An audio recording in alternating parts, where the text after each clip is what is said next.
Nous poursuivons cette matinale InnovaPress avec de la data et du foncier. Les 6 et 7 octobre dernier avaient lieu les Assises nationales du foncier et des territoires, une manifestation organisée par le think tank qui s'appelle Lifty autour des nouveaux enjeux, notamment la donnée disponible, publique comme privée, et de l'open data. Je reçois Laurent Escobar. Laurent, bonjour. Bonjour. Vous êtes co-dirigeant d'Adéquation, Adéquation qui est une société mais qui est membre aussi du Lifty. On reviendra sur l'actualité d'Adéquation, mais d'abord, est-ce que vous pouvez nous présenter un petit peu ce think tank et ce qu'on appelle, mettez-nous d'accord sur les définitions, qu'est-ce qu'on appelle l'open data? Eh bien, le Lifty, c'est un laboratoire d'initiative porté tant par les acteurs publics que par les acteurs privés. Nous sommes environ 180 à 200 sociétés, plus de 400 membres individus. Un tiers de ces membres sont des entreprises, des acteurs publics. Un autre tiers, plutôt des institutionnels, des associations investis dans le foncier, évidemment, et des chercheurs universitaires. Et le dernier tiers, donc comme nous, des entreprises privées. D'accord. Donc le point commun de tous ces acteurs, c'est le foncier. Donc le foncier comme un élément qu'il faut essayer d'expliquer et de rendre simple. C'est un sujet qui est complexe et qui touche finalement le foncier. C'est le bien perpétuel sur lequel tous les usages se développent et les usages sont temporaires. Le foncier, lui, est perpétuel. Et donc, il faut qu'on apprenne à le valoriser, mais aussi à le protéger. Donc ça concerne... Une question vraiment d'actualité. Ça concerne tout le monde, on est d'accord. Donc, du coup, au sein du Lifty, on a 3 comités. Un comité sur les stratégies foncières publiques où on va parler de zéro artificialisation des sols, donc le ZAN. On va parler de retrait du trait de côte, par exemple. On a un deuxième comité qui est sur l'économie circulaire de foncier où on va parler du retraitement des friches, on va parler de régénération, finalement. Oui, de la décarbonation, par exemple, de nos parcs immobiliers. Et puis, on a un comité spécifique où il y a une centaine d'entreprises qui travaillent sur l'open data. Donc, pour faire toutes ces analyses, les 2 principales qu'on a citées tout à l'heure, il faut des données. Voilà. Alors, qu'est-ce qu'on appelle l'open data? Alors, l'open data, c'est la donnée ouverte. Données ouvertes, c'est pas forcément données gratuites. Voilà. La donnée ouverte, il y a la donnée gratuite, mais il faut déjà qu'elle soit ouverte. Donc, la première donnée sur laquelle l'État s'oblige à une ouverture, c'est donc la donnée publique. Donc, c'est des sujets sur lesquels il y a une agence qui a été créée en 2011 qui s'appelle Etalab, qui est le maître d'œuvre de cette ouverture. Mais en réalité, c'est la loi sur la République numérique de 2016 qui a donné le coup d'envoi de l'ouverture effective de ces données. Et la première donnée qui a été ouverte, c'est DVF, donc c'est les données de valeur foncière. Donc l'assiette des impôts. Oui. Et donc, le Lifty a contribué à la définition technique de l'ouverture de ces données. Voilà un rôle très pratique qu'on a pu faire pour que l'ensemble de la société civile puisse en avoir le meilleur usage. Donc évidemment, avant les acteurs publics, cette donnée, depuis 2011, était déjà ouverte aux acteurs publics, les collectivités, l'État lui-même, ses agences, les aménageurs publics, les établissements publics fonciers. Et donc depuis 2019, avril 2019, cette donnée est ouverte au grand public. Au grand public, voilà. Via un site internet. Via un site internet qui a été mis en œuvre par Etalab. Et donc nous, sociétés privées, on en fait usage. Donc l'open data, c'est ça.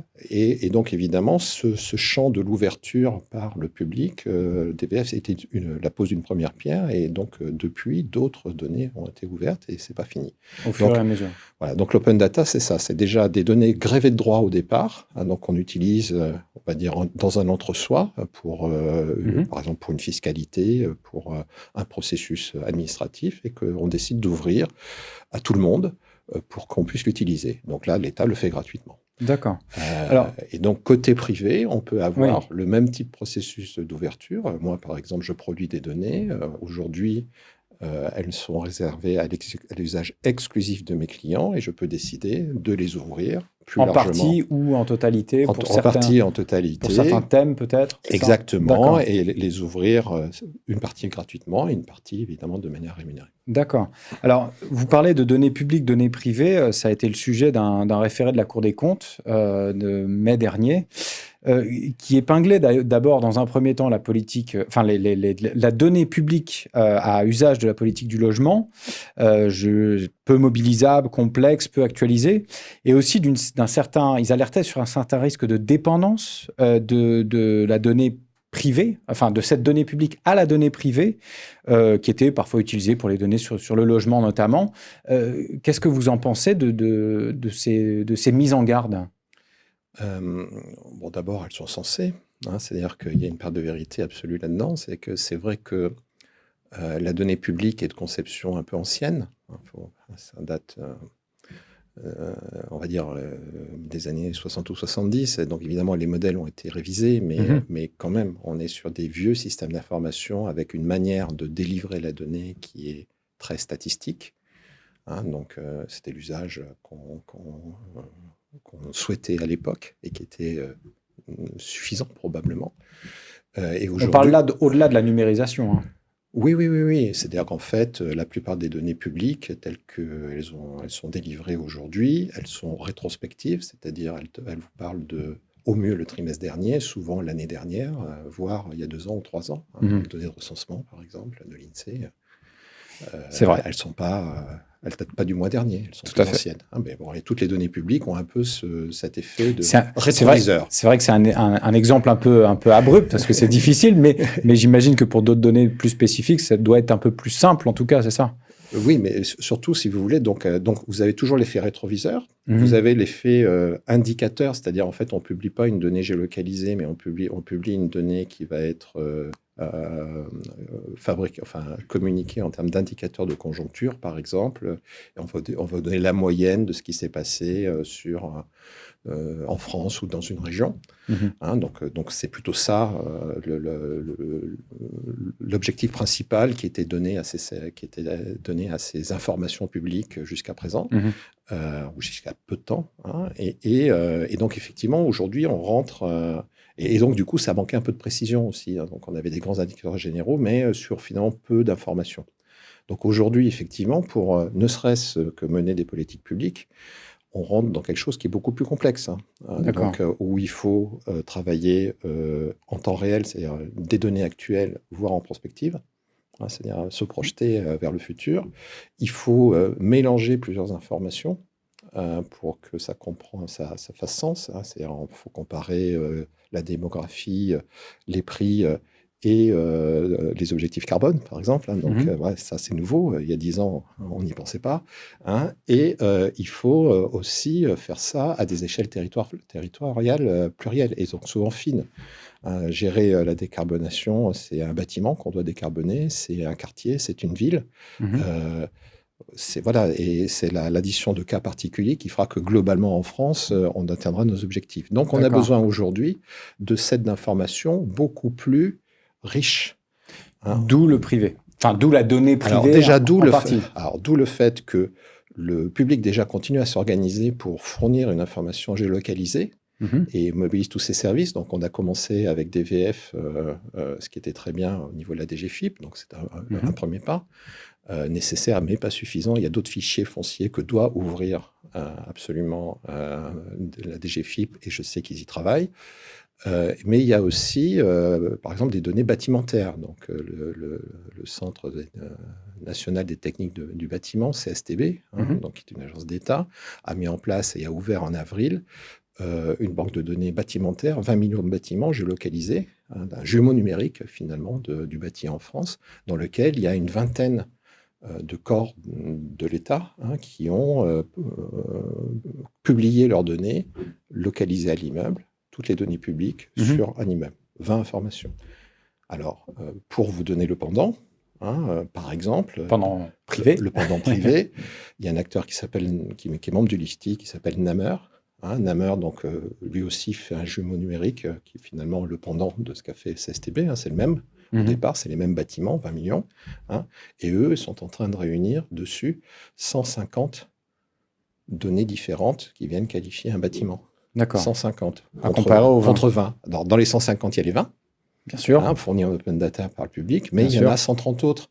Et les 130 autres qui sont interopérés, documentés, etc., sont utiles tant au public qu'au privé. Ce n'est pas un outil que pour le privé. Donc, il est probable, enfin, moi, je verrais un grand intérêt à ce que le public regarde ce type de base de données pour voir quel usage allant dans le sens de l'intérêt général, il pourra en faire et ne pas se focaliser. Faire de l'analyse publique aujourd'hui qu'avec de la donnée publique, de mon point de vue, c'est utile, mais largement pas suffisant, trop limité. D'accord. Et comme, à l'inverse, à l'époque, côté privé, quand on n'utilisait pas les données publiques, on avait aussi des limites.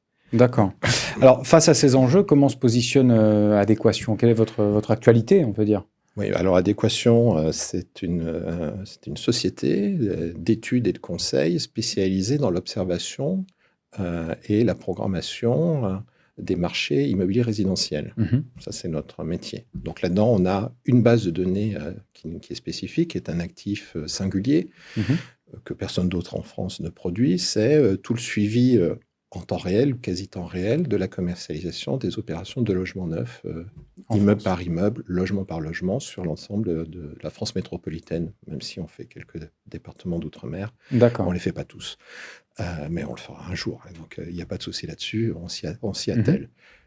Quand on a ça, donc évidemment, chez Adéquation, on se dit, ce set de données, on l'utilise pour nos propres clients, promoteurs, mais en fait, cette donnée aurait beaucoup plus d'usage possible si on l'ouvrait en open data. Partie gratuite, partie payante, comme je l'exprimais tout à l'heure. Et puis, ce raisonnement que nous avons, il y a certainement 70 ou 80 sociétés autres, privées aussi en France, qui se posent la même question au même moment. Et donc, on n'a pas, nous, matériellement, les moyens d'adresser nos données à tout le monde. Donc, du coup, Adéquation a pris l'initiative de créer une place de marché, une marketplace, comme on dit en anglais, de la donnée immobilière résidentielle privée en France. Donc, on va essayer, dans cette marketplace, de motiver nos confrères pour y adhérer. Et cette marketplace devrait permettre, de mettre en visibilité toutes les données immobilières qui existent déjà, produites par le privé avant. Parce que beaucoup de gens posent des questions en disant ce matin, on m'a encore posé la question de savoir s'il y avait une numérisation, par exemple, des baux. Oui. Des baux, et puis une numérisation des procès-verbaux d'assemblée générale dans les copros, parce qu'on en aurait besoin probablement pour venir renseigner ça, c'est les données bâtimentaires. C'est quelque chose que vous pouvez avoir. Il y a des acteurs en France qui se sont déjà chargés de cette numérisation. Simplement, si vous posez la question, même à moi, je dis je ne sais pas, peut-être, mais j'en sais rien. Donc, l'idée, c'est de fédérer. L'idée, c'est de fédérer ces gens-là, donc de construire une vitrine où on les voit. Donc, au moins, on sait que ça existe. La deuxième chose, c'est de documenter, c'est-à-dire de se dire attention, voilà très précisément les API qu'ils ont. Et voilà comment, techniquement, on peut les implémenter. Donc ça, c'est ce qu'on appelle une documentation technique. Voilà. La troisième chose, c'est de pouvoir les rendre accessibles, ce qui est autre chose. C'est-à-dire, en fait, il faut pouvoir les acheter, contractualiser facilement avec des licences d'utilisation. Et dernière chose, qui est très importante, il faut pouvoir, pour certains d'entre eux, les labelliser. Quand on parlait de dire que, tiens, il faudrait peut-être qu'on ait un usage public de cette donnée et qu'on le fasse en confiance, probablement que pour que les utilisateurs publics utilisent une donnée privée en confiance, le fait qu'elle soit labellisée, qu'on sache exactement comment elle a été fabriquée et pour quels usages, ça serait certainement bien bienfaiteur. D'accord. Laurent Escobar, merci pour votre témoignage.